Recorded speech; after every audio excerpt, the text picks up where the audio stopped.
What's going on, everyone? It's time for another film, like horror thriller type film review. Today, we're gonna actually talk about an M. Night Shyamalan movie, which I don't think I've done any of his yet on this channel. But today, we're gonna talk about his most recent film, Knock at the Cabin. Yeah, let's get into it. This was released February 3rd, 2023, and it was directed by M. Night Shyamalan. He also, I think, wrote it, but yeah. And if that name sounds familiar, well, he's the one who did like The Sixth Sense, Unbreakable. He also did Split and Glass. They're all basically a trilogy. He also did Old and Signs, to name a few. This had a box office earnings of over $54.8 million when it came out. So it wasn't like a smash hit or anything, but his stuff's hit and miss. But you either love his stuff or you like most of it like I do. Some of it's a little different, a little bit hazy. My hair is everywhere, but yeah. So let's get into it. Well, Knock at the Cabin. Well, it stars Dave Bautista, who is surprised to see him in this type of film, but yeah. So let's start it off. So it opens up with a gay couple, two guys, that with their adoptive daughter. Yeah, daughter, and yeah, they're out in a cabin. They get a knock at the door. And these three random strangers come in, and they claim to be uh, preaching about the end of the world coming, and that they have to make the decision. And then when they don't, they make the decision for them. Something bad happens, and they show it on the TV. And it's basically a mind game set of how they're going to. What's going to happen, trying to convince them how to do it in these like torturous type of deals. So it's very mental.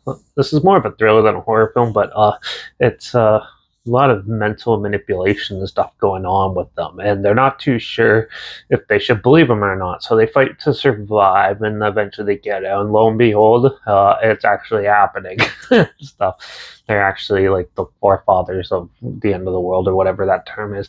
Anyways, but yeah, this is an interesting film. It's definitely different. It's very subtle and subdued, I'd say, because yeah, it's pretty tame for an M. Night Shyamalan movie. To be honest, it has a lot of.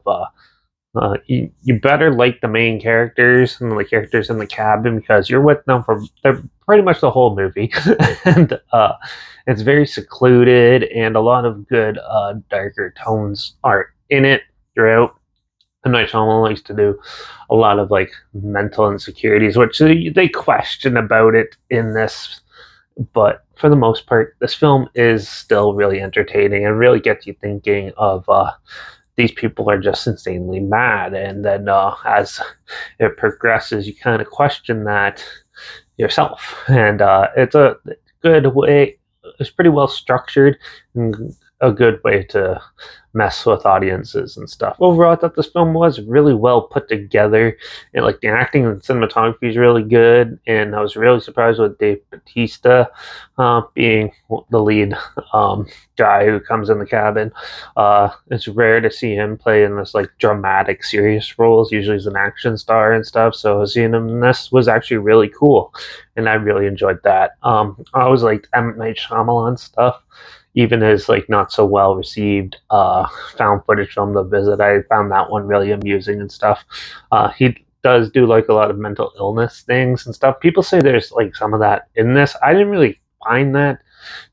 And that some people might see it that way, but for me, I thought it was a pretty well crafted film. I don't think it like not puts a nod towards like mental illness or anything. Obviously, you're gonna mentally think there's something wrong with somebody when they tell you the world's gonna end and you have to choose someone to kill, or else though another thing will happen. But like obviously, like they play on that, but that's in a lot of thrillers and stuff. So I don't think that's like a huge thing, like meant to be a huge thing. But yeah, I never got to see his other film Old yet and stuff, which I really want to see. So, but for the most part, Knock at the Cabin though is really well done, and I really enjoyed it. So I'm gonna give Knock at the Cabin a 4 out of 5.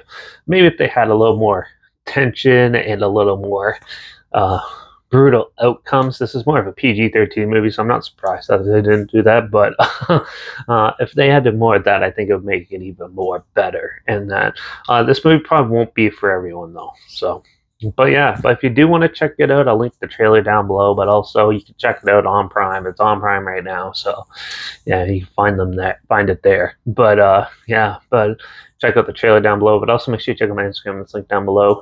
That's where I was post clips of films and review in the future. All my stories are the film title hashtag, some film and a hashtag, so you're aware of it. Also, my Letterbox is down below. Derek P reviews. That's where I post my first star rating after watching the films, and also my Letterbox. No, my Letterbox is down below. That's where I post my first star rating after watching the films, and my Twitter's down below at reviews_Derek. So follow me on those platforms. Stay in loop with this channel.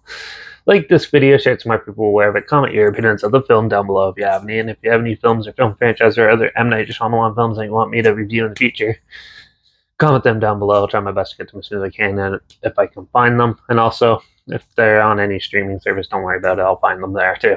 But yeah.